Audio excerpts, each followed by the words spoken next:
لله وكفى وسلام على عباده الذين اصطفى أما بعد فأعوذ بالله من الشيطان الرجيم بسم الله الرحمن الرحيم ومن يبتغ غير الإسلام دينا فلن يقبل منه صدق الله مولانا العظيم। मोहतरम भाई दोस्तों, আল্লাহ রব্বুল ইজ্জতের বড় ইহসান এবং মেহেরবানি, আল্লাহ পাক আপনাকে এবং আমাকে আল্লাহ পাকের ঘর মসজিদে আসার এবং বসার তৌফিক দিয়েছেন। এজন্য সকলেই দিলের থেকে বলি আলহামদুলিল্লাহ।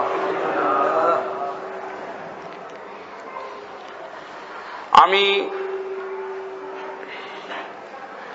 এক বিষয়ের উপরে আলোচনা করতেছিলাম। বিষয় ছিল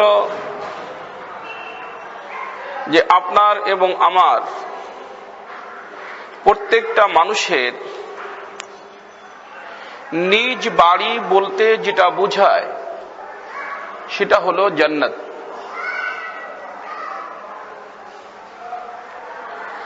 আপনার এবং আমার সকলের নিজ বাড়ি হলো জান্নাত, বেহেশত। আমাদের আব্বাজি হযরত আদম আলাইহিস সালাতু ওয়াস সালাম জান্নাত থেকে দুনিয়ায় আসছেন। তার যত সন্তান এই জন্মসূত্রে সকলেই জান্নাতি। অতএব নিজ বাড়ি বলতে যেটা বোঝায় সেটা হলো আপনার এবং আমার প্রত্যেকটা মানুষের নিজ বাড়ি হলো জান্নাত। জান্নাত থেকে আসছি, আবার জান্নাতে ইনশাআল্লাহ ফিরে যাব। তো যেহেতু জান্নাত থেকে বের করে দেওয়া হয়েছিল, এজন্য এই দোকানটা সবসময়ের জন্য পেট পেট পেট পেট হইতেই থাকে। মসজিদের গেটের সামনে একেবারে গন্ডগোল ফাসাদ হইতেই থাকে।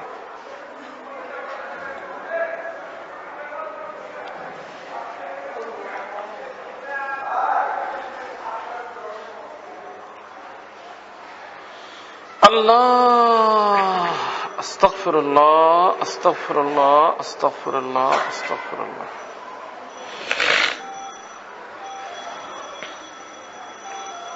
আমার ভাই দোস্ত, সেটা হলো যে জান্নাত। আমাদের সকলে ইনশাআল্লাহ জান্নাতে যাব। তো কোনো কারণবশত আব্বাকে যেহেতু জান্নাত থেকে বের করে দেওয়া হয়েছিল, এজন্য ওই জান্নাত পর্যন্ত পৌঁছতে দুইটা চেকপোস্ট, যেরকম ভাবে চেকপোস্টের মধ্যে মানুষকে দাঁড়া করে তার পরিচয় নেওয়া হয়, কিছু জিজ্ঞাসাবাদ করা হয়, কাগজপত্র চেক করা হয়, ঠিক এমনি ভাবে আপনি এবং আমি জান্নাতে যাওয়ার জন্য আপনাকে এবং আমাকেও দুই চেকপোস্টে কিছু জিজ্ঞাসাবাদ করা হবে। প্রথম চেকপোস্টের নাম হলো কবর, দ্বিতীয় চেকপোস্টের নাম হলো হাসর। আমি আপনাদেরকে বলছিলাম যে প্রথম চেকপোস্টের মধ্যে আল্লাহ সুবহানাহু ওয়া তাআলা আপনাকে এবং আমাকে তার ফেরেশতাদের মাধ্যমে তিনটা প্রশ্ন করবেন। তিন প্রশ্নের উত্তর আপনাকে এবং আমাকে দিতে হবে। এই তিন প্রশ্নের উত্তর যদি দেওয়ার ব্যবস্থা হয়ে যায়, যেহেতু জান্নাতের নাম আমি বলছিলাম গেস্ট হাউস, আর এই গেস্ট হাউসে আল্লাহ পাক আল্লাহর সমস্ত গেস্টদেরকে একই সাথে ঢুকাবেন। এই জন্য আগে পিছে যেহেতু আমাদের যাতায়াত হচ্ছে, এজন্য আল্লাহ পাক এক রেস্ট হাউসের ব্যবস্থা করছেন, তার নাম হলো কবর। এজন্য আল্লাহ রাসূল বলছেন, আল কবরু রাউযাতুম মিন রিয়াজিল জান্নাহ। কবরটা জান্নাত তো না, কিন্তু জান্নাতের একটা বাগান, তার অর্থ রেস্ট হাউস। যারা আগে যাবে ওখানে তারা বসবে, ওখানে কিছুদিন থাকবে। এরপরে সম্মিলিতভাবে আল্লাহ পাক সকলকে যে ময়দানে ডাকবেন, ওই ময়দানের নাম হলো হাসরের ময়দান, যেখানে শেষ চেকিং হবে। এবং ওই চেকিং এর পরে যারা সফল কাম হবে, সঠিক উত্তর যারা দিতে পারবে, তাদেরকে আল্লাহ পাক জান্নাতের টিকিট দিয়া তাদেরকে আল্লাহ পাক তার ফেরেশতাদের মাধ্যমে তাদেরকে জান্নাতে পাঠিয়ে দিবেন। তা আমি বলছিলাম যে প্রথম ঘাঁটি যেখানে প্রশ্ন হবে কয়টা? 3টা। আর আল্লাহ পাক যদি সত্য কথা যেটা, সেটা হলো যে এই কথাগুলো বুঝার তৌফিক দেন, তাহলে এই যে আজ আমাদের সমাজের মধ্যে বিভিন্ন ধরনের গন্ডগোল, মুসলমানদের মধ্যে বিচ্ছিন্ন করার জন্য, মুসলমানদেরকে ভিন্ন ভিন্ন গ্রুপিং করার জন্য শয়তানে যে বিভিন্ন ইস্যু নিয়ে কাজ করতেছে, ওইটা বুঝে আসবে যেটা আসলে ঠিক না। কারণ প্রত্যেকটা মানুষকে তো তার পরীক্ষার প্রস্তুতি, ওই সমস্ত প্রশ্নপত্র নেওয়ার দরকার যেগুলো তাকে প্রশ্ন করা হবে। যেগুলো তাকে প্রশ্নই করা হবে না সেগুলো নিয়ে ব্যস্ত থাকা, ওগুলো নিয়ে সময় নষ্ট করা, এটা বুদ্ধিমানের কাজ না, বরং বুদ্ধি ছাড়া মানুষের কাজ।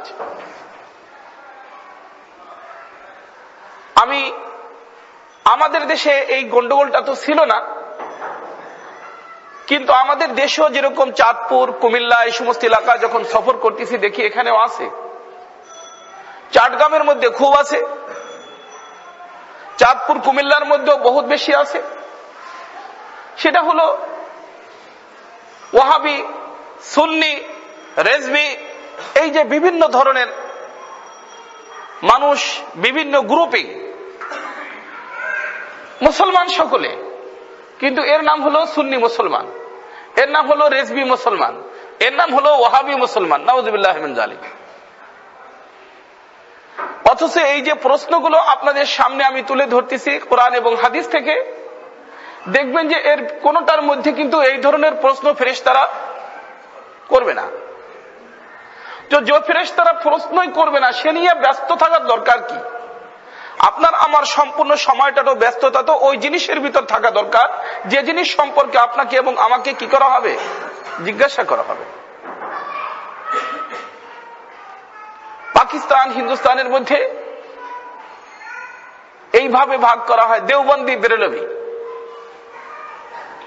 দেওবন্দি, বেরেলভি, অর্থাৎ আহমদ রাজা খান নামে এক আল্লাহর বান্দা ছিলেন বেরেলির মধ্যে। এই জন্য ওনাকে যারা মানে তাদেরকে না, তাদেরকে বলা হয় বেরেলভি। আর দারুল উলুম দেওবন্দের যারা অনুসারী তাদেরকে বলা হয় দেওবন্দি। আমি করাচিতে যখন সর্বপ্রথম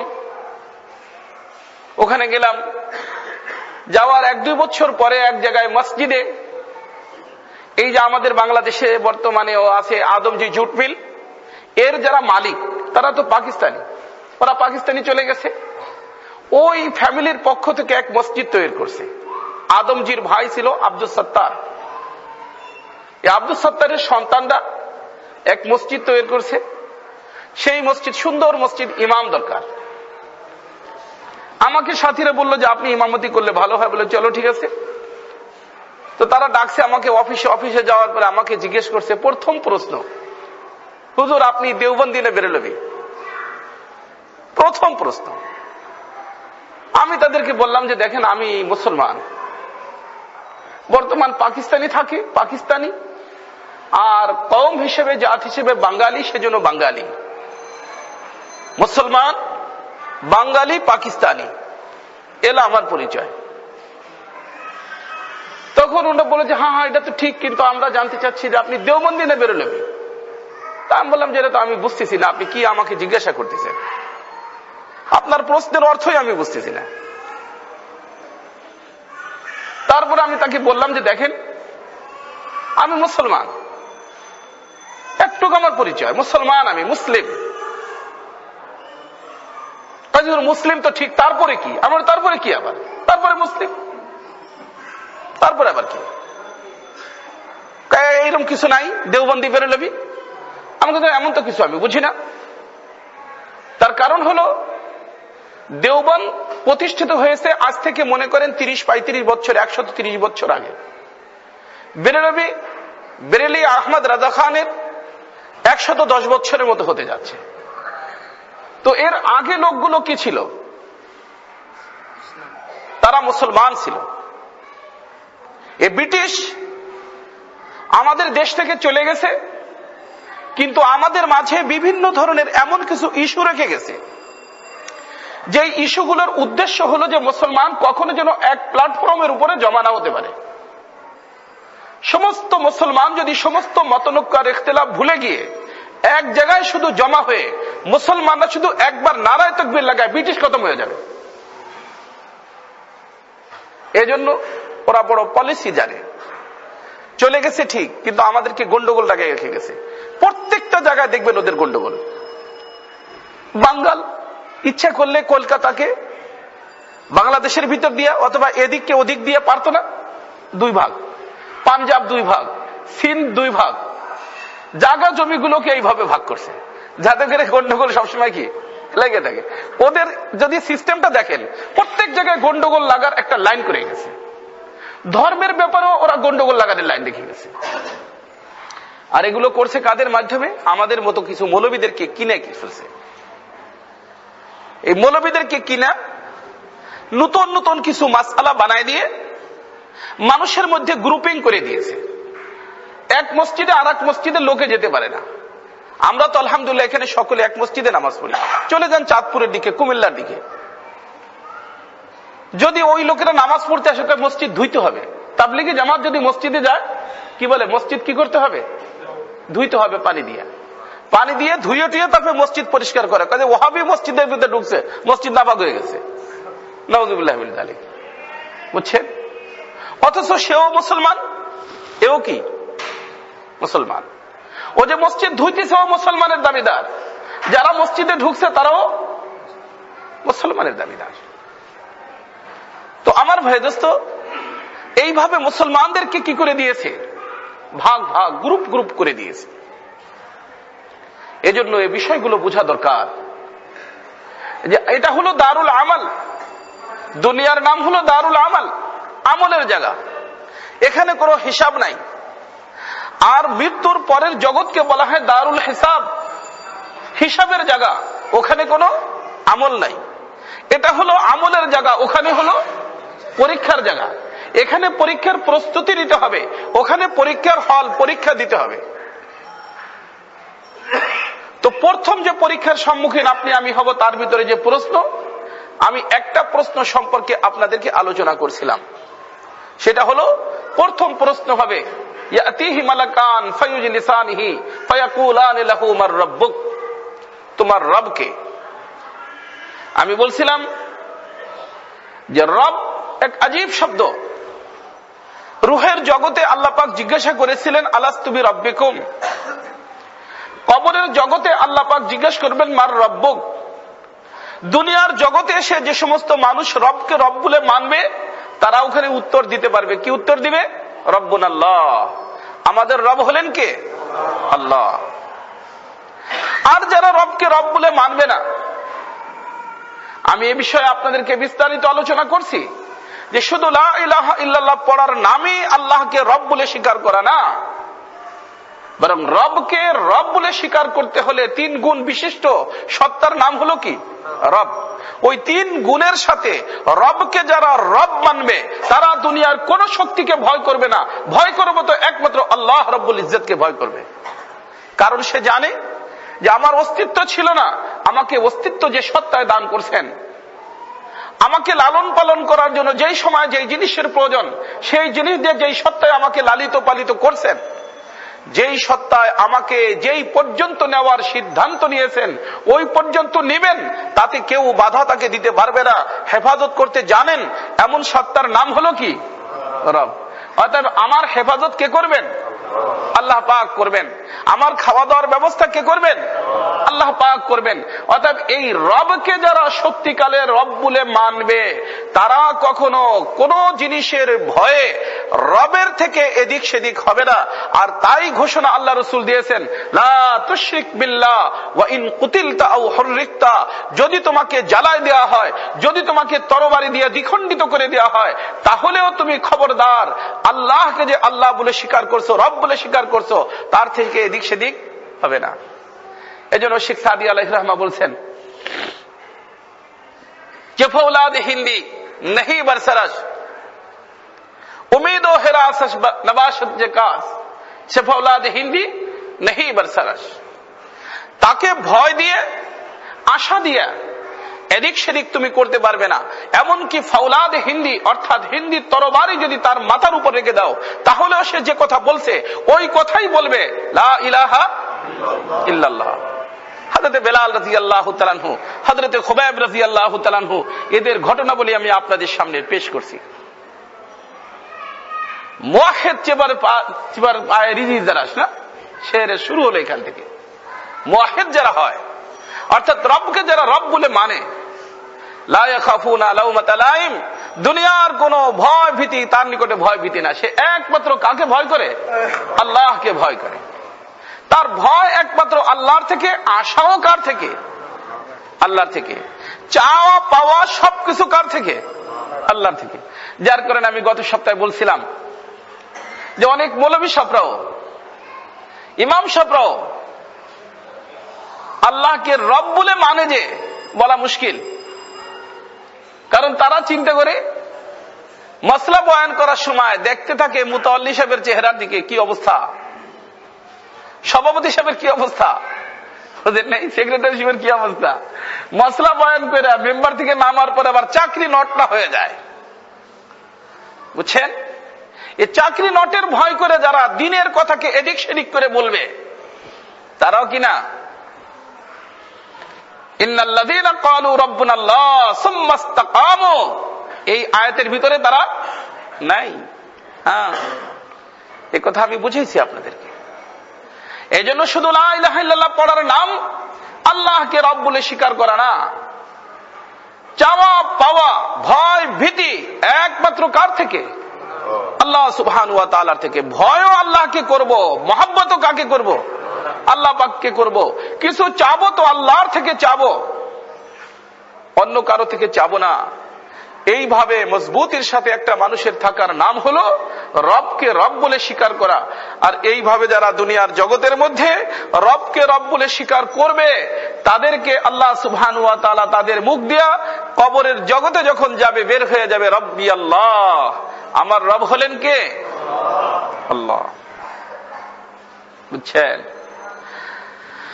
2 নম্বর প্রশ্ন, মা দীনুক,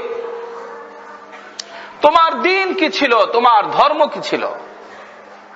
2 নম্বর প্রশ্ন, ধর্ম কি? 2 নম্বর প্রশ্ন হলো ধর্ম কি, দিন কি? আমার ভাই দোস্ত, আল্লাহ পাক দুনিয়ার মধ্যে বিভিন্ন দিন বিভিন্ন ধর্ম ছিল, বর্তমান আছে।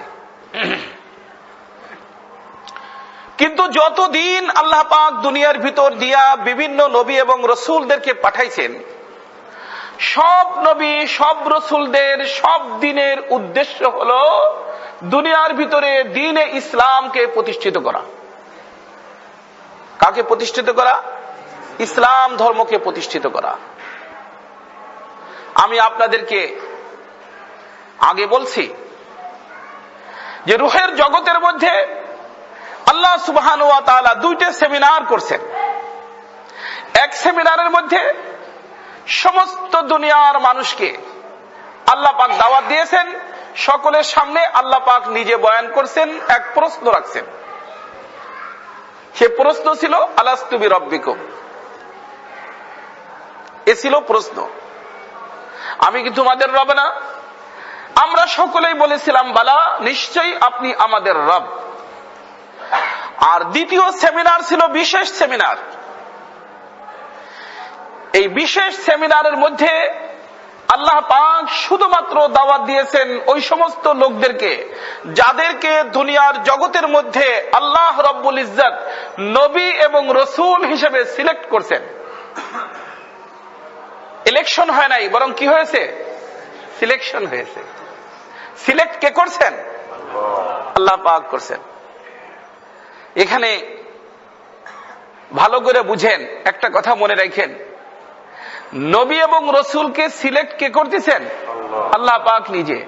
আর আল্লাহ পাক বিগতের কথা জানেন, বর্তমান কথা জানেন, ভবিষ্যৎও জানেন। আলেমে মা কান মা ইয়াকুন। আল্লাহ পাকের জাত, আল্লাহ পাকের সত্তা হলো এমন যে যিনি পিছনে কি ছিল তাও জানেন, বর্তমান কি আছে তাও জানেন, ভবিষ্যতে কি হবে তাও জানেন।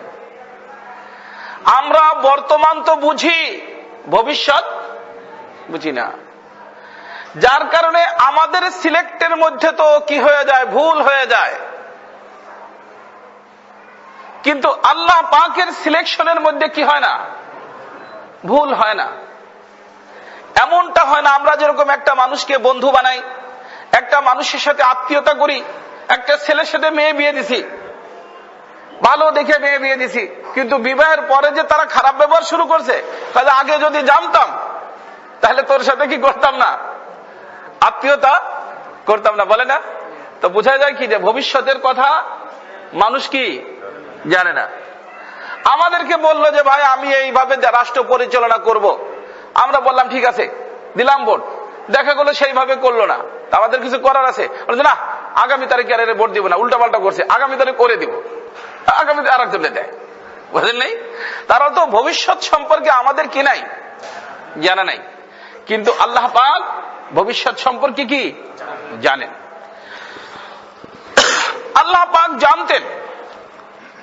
আল্লাহ পাকের এমনটা হয় না যে আল্লাহ পাক কাউকে বন্ধুত্ব দান করছেন ভালো মনে করে, সে পরবর্তীতে খারাপ বেরিয়েছে, এমন হয় না। বুঝছেন কথাটা? এমনটা আল্লাহর হয় না। এজন্য আল্লাহ পাক যাদেরকে নবী এবং রসুল হিসেবে সিলেক্ট করছেন, 100% কারেক্ট করছেন, ভালো করছেন, ঠিক করছেন, তার ভিতরে কোন ধরনের কোন ভুলের সম্ভাবনা নাই। যদি কেউ বলে যে না আসলে আল্লাহ নবী এই অমুককে বানাইয়া ভুল করছে, নাউজুবিল্লাহ, তাহলে তার ঈমান কি থাকবে না। বুঝতেছেন আমার কথাটা? হ্যাঁ, ভালো করে বুঝেন। এ বলতেছি একটা কারণে, কারণটা বলবো কিন্তু পুরোটুক বলবো না, আর একটু বলে দিব। এক কারণে বলতেছি। সে কারণটা কি? আমাদের জগতের মধ্যে, আমাদের এই দেশের মধ্যে, হিন্দু পাকের মধ্যে কিছু লেখক তারা বিভিন্ন নবীদের সম্পর্কে আলোচনা করতে গিয়ে তারা বলছে যে নবী এইখানে ভুল করে ফেলছে, নাউযুবিল্লাহি মিন যালিক। কি করে ফেলছে? ভুল করে ফেলছে। আর আল্লাহ পাক যাকে সিলেক্ট করেন তার থেকে কি হয় না? ভুল হয় না। এটা হলো আমাদের মুসলমানদের আকীদা এবং বিশ্বাস। আল্লাহ পাক যাকে সিলেক্ট করেন তার থেকে কি হয় না? ভুল হয় না। কারণ সে যা বলে নিজের ইচ্ছায় বলে না। কার ইচ্ছায় বলে? আল্লাহ পাকের ইচ্ছায় বলে। তার নজর সবসময়ের জন্য খালেক ও মালিকের উপরে থাকে। মুসা আলাইহিস সালাতু ওয়াস সালাম বনি ইসরাইলকে নিয়ে যাচ্ছেন, ফেরাউন সংবাদ পেয়ে গেছে যে এই লোকটা ভেগে যাচ্ছে। সেও তার দলবল সব সৈন্য নিয়ে আসছে। সামনে নীল দরিয়া, সামনে যদি সাগর হয়, বাইকে বেগে যাবে তো যাবে কিভাবে? নৌকা নাই, কাশতি নাই, লঞ্চ নাই, স্টিমার নাই, ফেরি নাই। পিছনে শত্রু, একেবারে সৈন্য, বিরাট সৈন্য নিয়ে ফেরাউন নিজে। বনি ইসরাইলের লোকেরা এক বাক্যে মুসা আলাইহিস সালামকে বলল, হে মুসা ইন্না লামুদরাকুন। মুসা, আমরা তো ধরা পড়ে গেলাম। আমরা কি বললাম? ধরা পড়ছি। কারণ সামনে নদী, পিছনে শত্রু, ধরা পড়া ছাড়া তো আর কোনো কি নাই। উপায় নাই। এখন যদি চিন্তা করেন আপনার আমার মতো মানুষ হইতাম তো আমরা বলবো হ্যাঁ মরছি, মরা ছাড়ার কোন উপায় নেই। কিন্তু এখানে মুসা আলাইহিস সালাম কি বলছেন? ইন্না মাইয়া রাব্বি সায়াহদিন। আরে মিয়া ভয় পাবে না, আমি নিজের ইচ্ছায় চলি না, আমি যার ইচ্ছায় চলছি। সে যেরকম মাটির ভিতর রাস্তার ব্যবস্থা করতে পারেন, তিনি পানির ভিতর রাস্তার ব্যবস্থা করতে পারেন। ইন্না মাইয়া রাব্বি, আমার সাথে আমার রব আছেন। কে আছেন? এখানে দেখেন রব। আরে রব এক আজীব শব্দ, পুরো কোরআন পড়লে খালি রব পাবেন। ইন্না মাইয়া রাব্বি। মুসা আলাইহিস সালাম বলছেন, যেই রব্বুল আলামিন আমার অস্তিত্ববিহীন দেহকে অস্তিত্ব দান করতে পারছেন, যেই রব্বুল আলামিন আমাকে যেই সময় যেই জিনিসের প্রয়োজন ওই জিনিস দিয়ে লালন পালন করতে পারছেন, যেই রব্বুল আলামিন আমার ব্যাপারে যে কোনো সিদ্ধান্ত নিয়েছেন ওই সিদ্ধান্তের লাস্ট পর্যন্ত পৌঁছবেন, তাতে কেউ বাধা দিতে পারবে না। অতএব তিনি আমার সাথে আছেন। তুমি যদিও সামনে সাগর দেখতেছ, তোমার সামনে নীল দরিয়া, আর আমার সামনে আমার রব আছেন। কে আছেন? রব। ইন্না মাইয়া রাব্বি সায়াহদিন। পানির কাছাকাছি চলে গেছে। আল্লাহ পাক মুসা আলাইহিস সালামকে ইরশাদ করলেন যে মুসা, ওই যে তোমার হাতে যে লাঠিখান আছে, লাঠি দিয়ে তুমি পানির উপরে আঘাত করো। কার উপরে? পানির উপরে। লাঠি দিয়ে মুসা আলাইহিস সালাম মারছে পানির উপরে। মারতে যে দেরি, আল্লাহ পাক উনার সাথে 12টা কবিলা ছিল। কয়টা ছিল? 12টা খানদান, 12টা গোত্র। মুসা আলাইহিস সালামের ভাই ব্রাদার মিলে 12। এই 12টা রাস্তা পানির ভিতর দিয়ে আল্লাহ পাক সাথে সাথে তৈরি করে দিয়েছেন। পার হয়ে চলে গেছে, বুঝছেন? পার হয়ে চলে গেছে।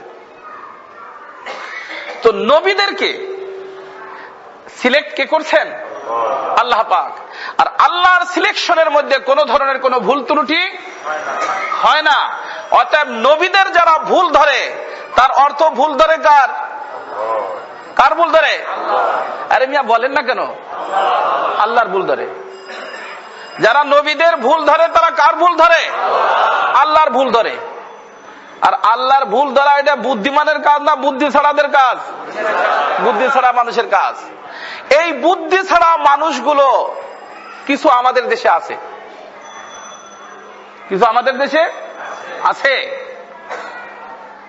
কিন্তু বুদ্ধি ছাড়ারা বড় বুদ্ধিমানের রূপ নিয়ে দুনিয়ার ভিতরে আসছে, যার কারণে আমাদের বড় বড় বুদ্ধিমানরা এই বুদ্ধিমানদের এই বুদ্ধি ছাড়া মানুষের জালে আটকে গেছিল। তার ভিতর একজন আমাদের শামসুল হক ফরিদপুরি রহমতুল্লাহ আলাইহি। বুদ্ধিমান না? কত বড় বুদ্ধিমান! আল্লাহু আকবার। বুদ্ধির পাহাড় আটকে গেছে। এই জন্য আপনাদেরকে সতর্ক করতেছি, ও জালে ধরা পড়ে গেছে। তারপরে উনি যখন ভিতরে ঢুকছে দেখে যে হায়, আমি তো মনে করছিলাম ল্যাংড়াম, এ তো একেবারে চুকাম। বুঝলেন নাই? অত্যন্ত মিষ্টি সুন্দর, এত সুন্দর, এতে একেবারে ধোঁকা খাইছে। যার কারণে ভুল সংশোধন বই কি লিখছেন? ভুল সংশোধন। কি অর্থ? আমি এক ভুলের ভিতরে ছিলাম, তার থেকে তওবা করলাম, তওবা নামা লিখে চলে গেছেন, তার নাম হলো ভুল সংশোধন। পড়বেন। কার লেখা? মাওলানা শামসুল হক ফরিদপুরি রহমতুল্লাহ আলাইহির লেখা। বুঝছেন? আমাদের হিন্দুস্তানের এক বহুত বড় বুজুর্গ, বহুত বড় আলেমে দ্বীন। আল্লাহ পাক তাকে এলেমতে এত দিচ্ছেন যে আমি যদি এরকম তার এলেমের দিকে তাকাইতে যাই মনে করেন না টুপি পড়ে যাইব। আল্লাহ পাক এত বড় এলেম দিচ্ছেন, এত বড় জ্ঞানের মালিক বানাইছেন। তার নাম হলো হযরত মাওলানা মনজুর নু'মানী। কি নাম? মনজুর নু'মানী। এই বুজুর্গ ধরা পড়ে গেছে ওই লোকের হাতে।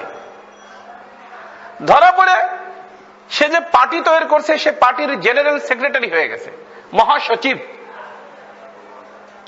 কিন্তু পরে দেখে যে হায়, এ তো একেবারে সমস্যা করছি, ভুল করছি আমি।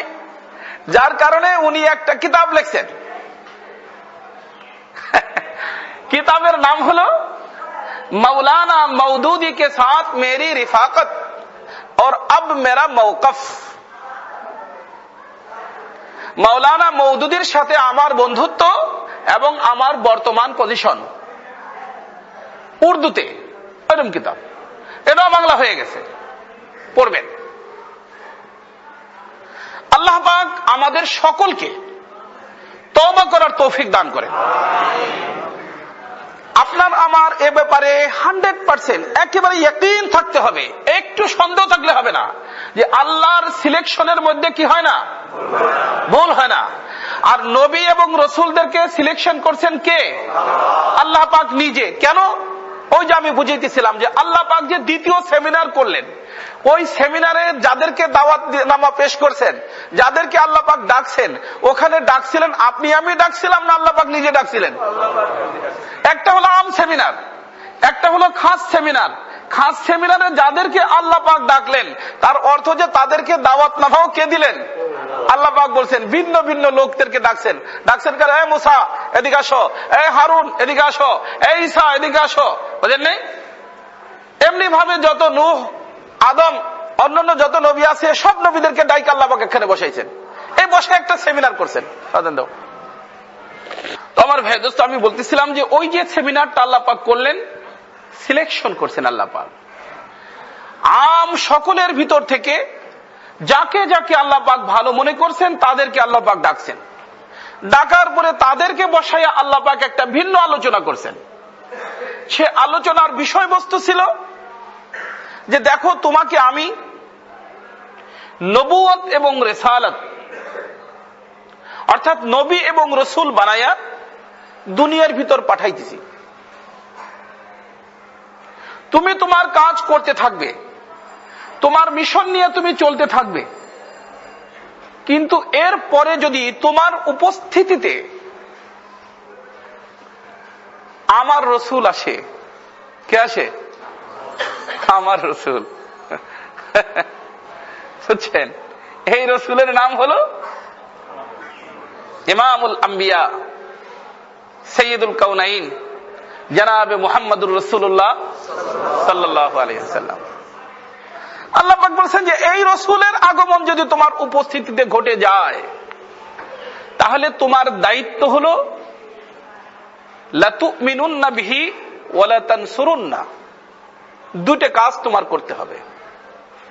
এতদিন পর্যন্ত তুমি দাওয়াত দিতে লা ইলাহা ইল্লাল্লাহ, আদামু সফিউল্লাহ, লা ইলাহা ইল্লাল্লাহ মুসা কালিমুল্লাহ, লা ইলাহা ইল্লাল্লাহ ইব্রাহিম খলিলুল্লাহ, লা ইলাহা ইল্লাল্লাহ ঈসা রূহুল্লাহ। এইগুলো তুমি উম্মতরে যে পড়াইতা, পড়ায় পড়ায় মানুষগুলোর যে মুসলমান বানাইতা, এখন যদি আমার রসুল এসে যায়, তাহলে তোমার দায়িত্ব হলো তোমার নিজেরও পড়তে হবে আর তোমার অনুসারী সকলের পড়তে হবে লা ইলাহা ইল্লাল্লাহ মুহাম্মাদুর রাসূলুল্লাহ। কি পড়তে হবে?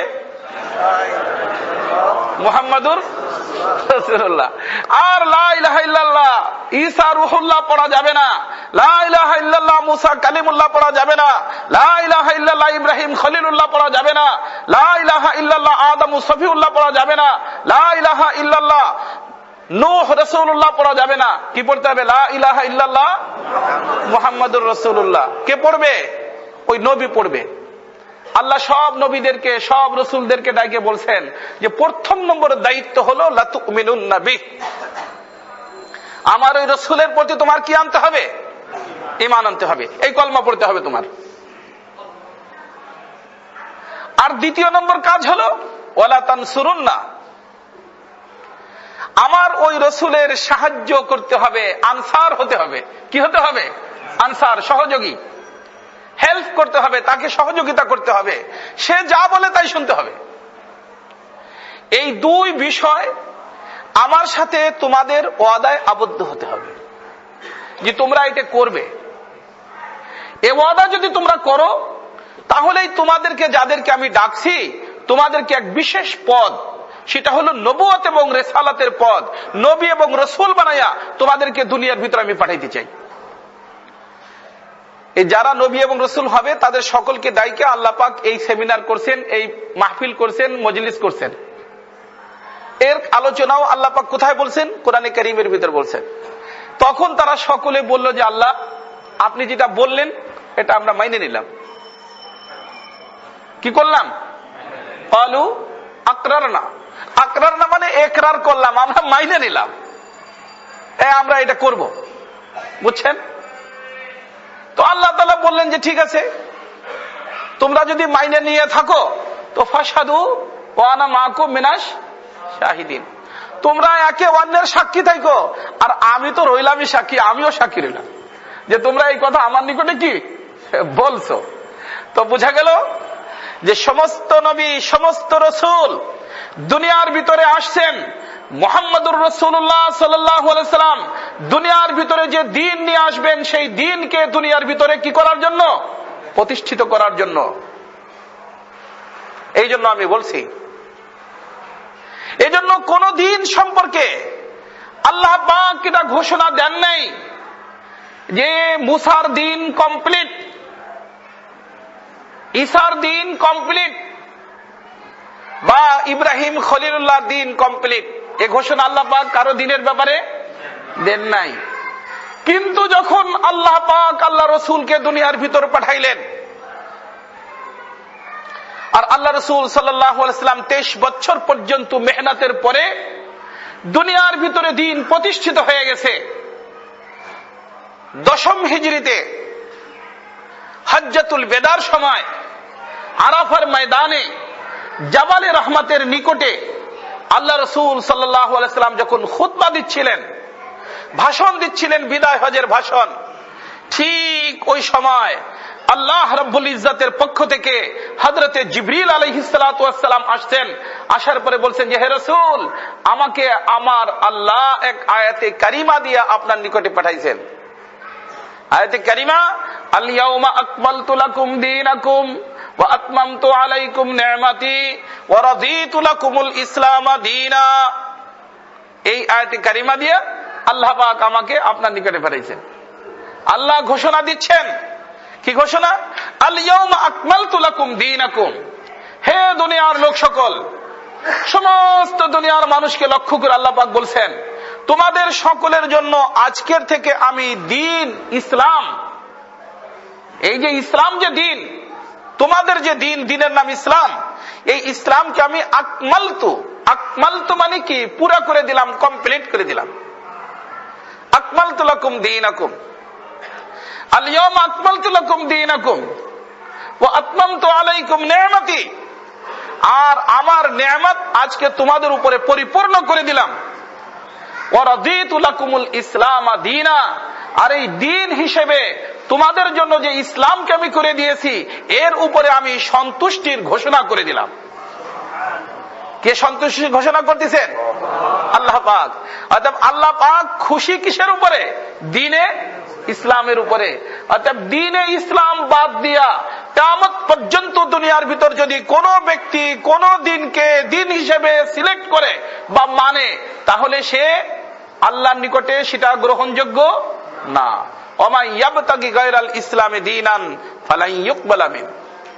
ইসলাম ছাড়া যদি কোনো ব্যক্তি কোনো জিনিসকে দিন বানায় নেয়, ধর্ম বানায় নেয়, তার ধর্ম আল্লাহর নিকটে গ্রহণযোগ্য না, আল্লাহ সেটা কবুল করবেন না। অর্থাৎ আল্লাহর নিকটে গ্রহণযোগ্য, আল্লাহ যাতে রাজি এমন যেই দিন, সেই দিনের নাম হলো দ্বীনে ইসলাম। অর্থাৎ আমাদের দিনের নাম কি? ইসলাম। এর উপরে কে রাজি? আল্লাহ পাক রাজি। অর্থাৎ আমাদেরও কি থাকতে হবে? রাজি থাকতে হবে। কই রাজি? হ্যাঁ, এইটাই তো আমি বলছিলাম, যদি রাজি থাকতাম ইসলামের উপরে, তাহলে ইসলাম যা বলে সেই অনুযায়ী চলতে হবে। মাথার চুলের থেকে নিয়ে পায়ের নখ পর্যন্ত ইসলাম থাকতে হবে। কবরে যাওয়ার পরে জিজ্ঞাসা করা হবে, মা দীনুক, তোমার দিন কি? তোমার দিন কি? আমার মুখ দিয়ে বের হবে ইসলাম, তখন যখন আমার লাইফ ইসলামী লাইফ হবে।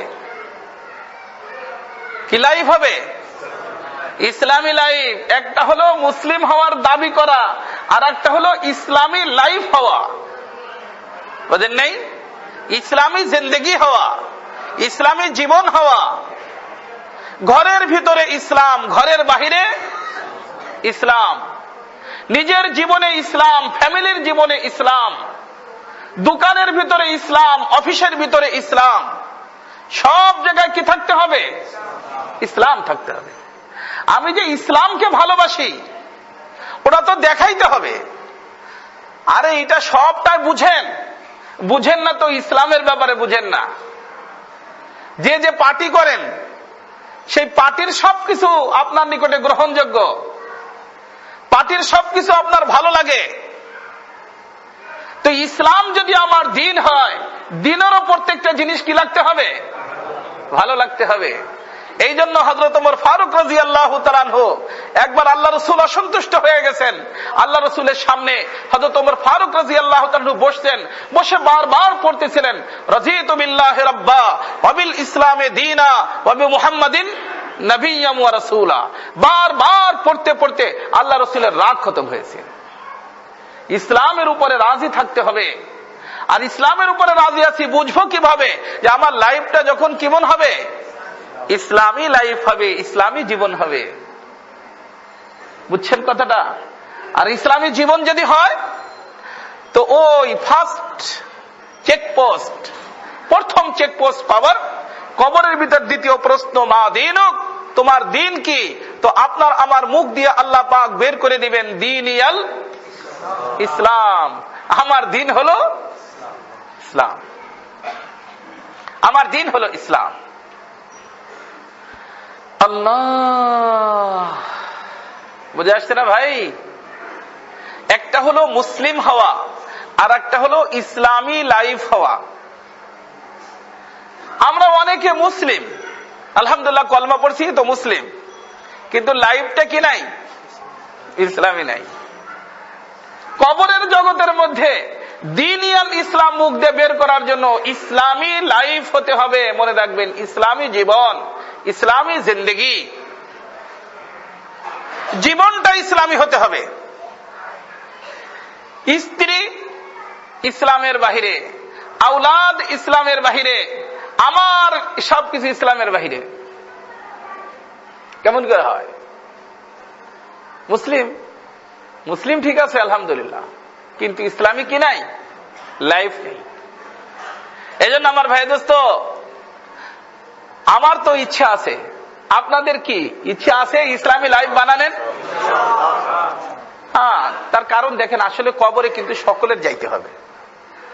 এই যে ধনী হন গরিব হন, বড় লোক ছোট লোক, মনে করেন প্রেসিডেন্ট সাহেব আমাদের, উনিও কি কবরের থেকে বাঁচতে পারবে?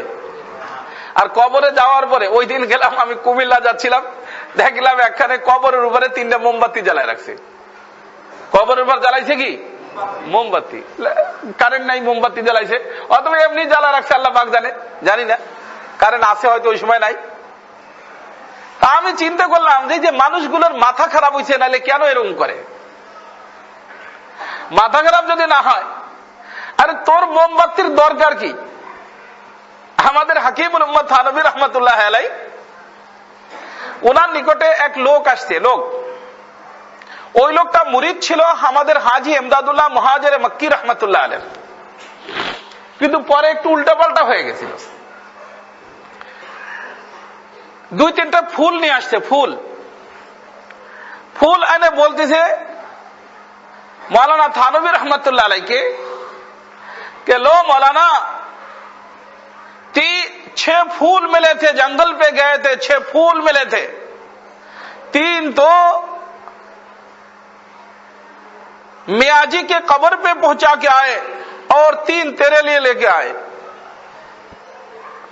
আমাদের হাজী সাহেব রহমতুল্লাহ আলাইহ শায়েখের নাম মিয়াজি নূর মোহাম্মদ সাহেব রহমতুল্লাহ আলাইহ। বলে গেছিলাম বাগানের মধ্যে, ফুল পাইছি কয়টা? 6টা। তো 3টে দিছি কোথায়? মিয়াজির কবরে, আর 3টে লয়ে আসছি তোর জন্য, ল তুই এই 3টা। পাগল বাপ, বুঝলেন নি? 3টে কোথায় দিছে? মিয়াজির কবরে দিছে। हजरत थानवी रहमतुल्लाह अलैह जिज्ञासा करते हैं, हाँ भाई ये तो बताओ, आपके ख्याल में मियाजी जन्नती है या जहन्नमी है? যেই মিয়াজির জন্য ফুল দিলা ও তোমার ধারণা মতে সে জান্নাতি মানুষ না জাহান্নামী মানুষ? करे ला हौला ला कुव्वता इल्ला बिल्लाह, जहन्नम में कैसे हो सकता है, वो तो बिल्कुल जन्नती है। সে জাহান্নামী কিভাবে? সে তো একেবারেই কি জান্নাতি। তখন হযরত থানবী रहमतुल्लाह अलैह बोलছেন, যারে भाई जन्नती लोगों के सिलसिले में अल्लाह पाक ने तो इरशाद फरमाया, आदतुल इबादी अस्सालिहीन मा ला आइनुन राअत वला उजुनुन समिअत वला खतर आला कल्बि बशर, যে আমি আমার জান্নাতি বান্দাদের জন্য এমন নিয়ামতের ব্যবস্থা করছি যা কোনো চোখে দেখে নাই, কোন কানে শোনে নাই, কল্পনার জগতেও আসতে পারে না। এত সুন্দর সিস্টেম আর ব্যবস্থা আমি আমার জান্নাতি বান্দাদের জন্য করে রাখছি। তো तुम्हारे इस जंगल की फूल की मियाजी को क्या जरूरत है, এই ফুলের দিয়ে করবে কিসে? তখন সে মাথা নিচু করছে। বুঝে আসছে কথাটা? বুঝেন নেই কথাটা? কি আসছে? বুঝে আসছে। তা कहते ठीक है मौलाना, आज से मैं तौबा करता हूं, फिर कभी किसी कब्र पे फूल नहीं डालूंगा। আজকের থেকে তওবা করলাম, আর কখনো কোনো কবরে কি দিব না, ফুল দিব না। আরে পাগলের দল, ওই যে দোকান থেকে ফুল কিনা তুমি যে কবরের উপর দিচ্ছ, তোমার এই ফুলের দরকার কি? তুমি যদি তাকে আল্লাহর ওলি মনে করো, তাহলে তো সে এমন ফুলের মধ্যে আছে যেই ফুলের কল্পনাও তুমি করতে পারো না। এই ফুলের মধ্যে আছে, তোমার এই ফুল দিলে হবে কি? বুঝেন নেই? খামাখা খামাখা আমাদেরকে মানুষ এই হিন্দুয়ানি পূজা, আমি এই যে ইন্ডিয়ার ভিতর কত মাঝে মধ্যে যাই, এই বিভিন্ন দেবতার সামনে ওই দোকান থেকে ফুল কিনে লাইন ধরে দাঁড়ায় থাকে, নিয়ে তার সামনে দেয়। আমাদের কবরের ভিতরে ফুল দেয়, কাজে বুজুর্গ মানুষ ফুল দিলে, আরে মিয়া তুমি তার একদিকে মনে করো বুজুর্গ, আবার দাও ফুল, আবার তুমি জ্বালাও মোমবাতি। তোমার এই মোমবাতির লাইটের যদি তাদের দরকার হয়, তাহলে সে কিসের বুজুর্গ? হ্যাঁ, পাগলের দল। এজন্য আমার ভাই দোস্ত, এগুলো আমাদেরকে ওই অন্য ধর্মের অবলম্বন করতে গিয়ে আজ আমাদেরকে কিছু মৌলবী মানুষ, মৌলবী রূপ নিয়ে তারা আমাদেরকে এই সমস্ত ফরাডি কাজের মধ্যে, ধোকার কাজের ভিতর লাগাই দিয়েছে। কবরে ফুল দেওয়ার কোনো দরকার নাই, কবরে চাদর দেওয়ার কোনো দরকার নাই, কবরে কিছু দেওয়ার কোনো দরকার নাই।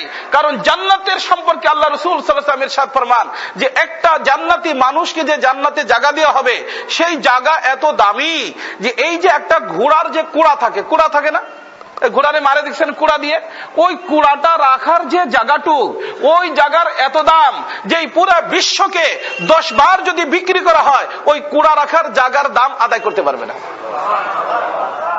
এত সুন্দর পরিবেশ, মনোরম জায়গা আল্লাহ পাক জান্নাত বানায় রাখছেন, আর তাদের জন্য তুমি কি বানাই দিছো? লা হাওলা ওয়ালা কুওয়াতা ইল্লা বিল্লাহ, মোমবাতি জ্বালাই দিচ্ছ। পাগলের দল, একেবারে পাগলামি। এজন্য আমার ভাই দোস্ত, আপনাকে এবং আমাকে বুঝতে হবে যে ইসলাম আপনাকে আমাকে কি শিক্ষা দিয়েছে। আপনার আমার লাইফ ইসলামী হতে হবে পুরোপুরি। বিবাহ শাদীর থেকে নিয়ে, জন্মের থেকে নিয়ে মৃত্যু পর্যন্ত লাইফ কেমন হবে? ইসলামী লাইফ। আমি আপনাদেরকে জিজ্ঞাসা করতে চাই, আল্লাহর ঘরে বসে একেবারে সত্য কথা বলবেন। এই যে এক রঙের শাড়ি পরাইয়া, মাথাকে খালি করিয়া, দেখবেন, মনে রাখবেন, মাথার চুল মহিলাদের জন্য, মহিলারা যদি শরীয়তের মাসআলা হলো বার্ধক্য হয়ে যায়, বৃদ্ধা হয়ে যায়, মহিলা একেবারে কি হয়ে গেছে, বৃদ্ধা, তখন তার থেকে পর্দা খতম হয়ে যায়। কিন্তু তারপরেও শরীয়তের মাসআলা, তার চুলের পর্দা কি হয় না, খতম হয় না। যাদেরকে দেখা দেয়া জায়েজ না জায়েজ, তাদেরকে ওই সময় দেখা দেয়া জায়েজ হয়ে যায়, কিন্তু তারপরেও চুল দেখানো তারে কি নাই, জায়েজ নাই। কিন্তু আপনি যে আপনার যুবতী মেয়েটাকে, আর এই যে কয়েকদিন আগে বিয়ে করছেন যুবতী বিবি, মাশাআল্লাহ অত্যন্ত সুন্দরী, তারে বিউটি পার্লারে নিয়ে সাজাইয়া এই যে কতগুলো ফুল মাথার ভিতরে ঢুকাই দিয়া ফুলটা আরো ফুল বানাইলেন, এর কাপড়ও পরাইছেন ফুল মার্কা কাপড়, কাপড় পরাইয়া ফুলের একটা ডালা দিয়া রোড দিয়ে যে হাঁটায় হাঁটায় নিয়ে যাচ্ছেন। ও বুদ্ধিমানেরা,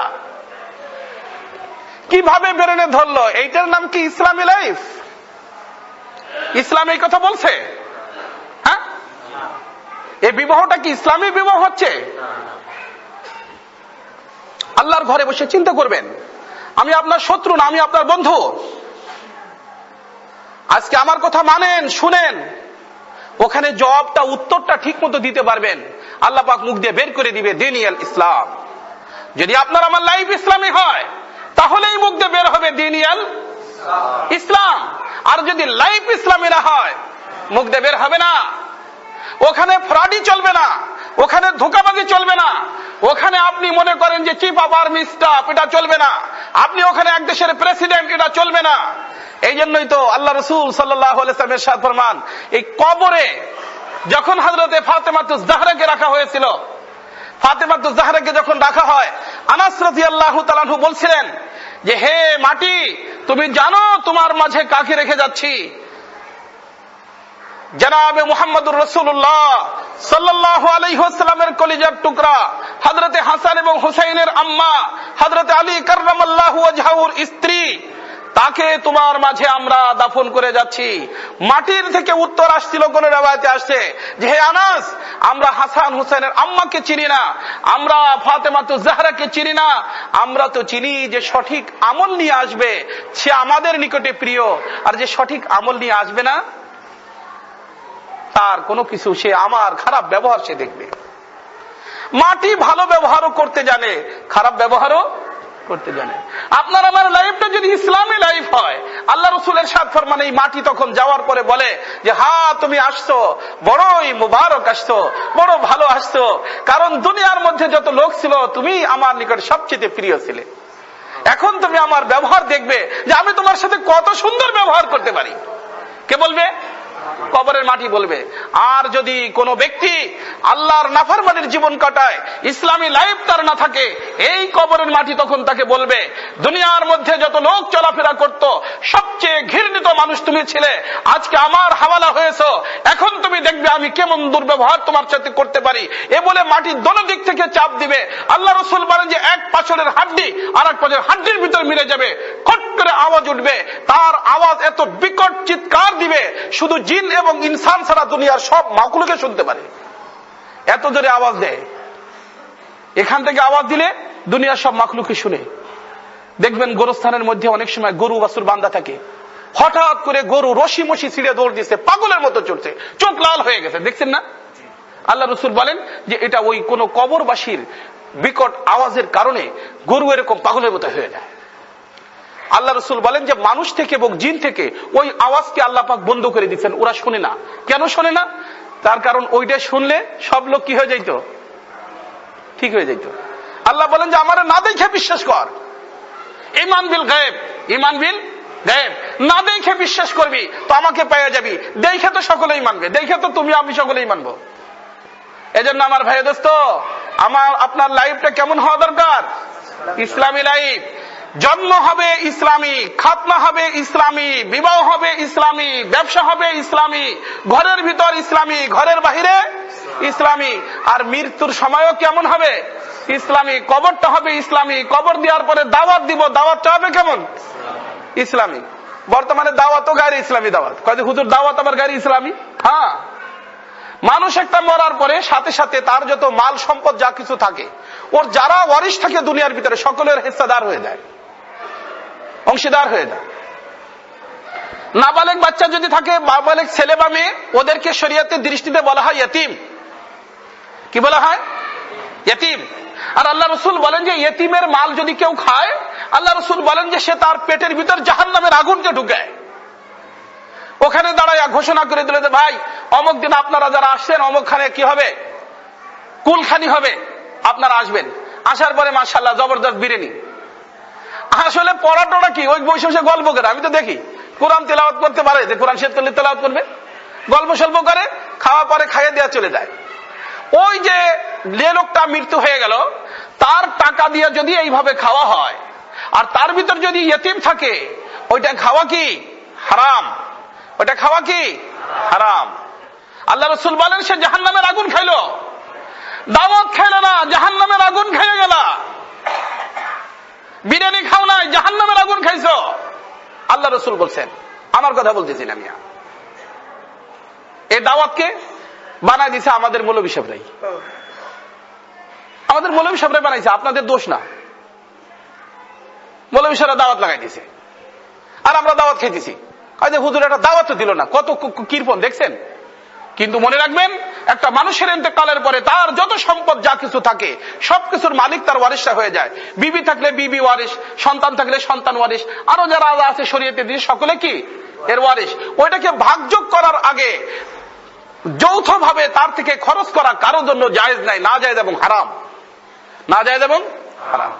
হ্যাঁ, বিশেষ কোন ব্যক্তি যদি কারো পক্ষ থেকে, বড় ছেলে, সে বলে যে আমার ভিন্ন কি আছে, ফান্ড আছে, আমার ফান্ড থেকে আমি আব্বার জন্য খরচ করবো, জায়েজ করো মিয়া, 10 লক্ষ টাকা খরচ করো, জায়েজ, নিষেধ নাই।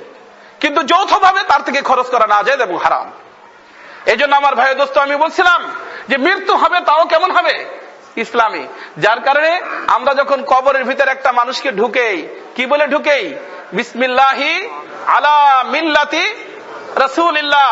মিল্লাতে রাসূলিল্লাহ মানে কি, রাসূলুল্লাহর দ্বীনের উপরে। রাসূলুল্লাহর দ্বীনের নাম কি, ইসলাম। তার অর্থ যে এই লোকটাকে রাখলাম, এই লোকটা ইসলামী লোক। লোকটা কেমন লোক, ইসলামী লোক।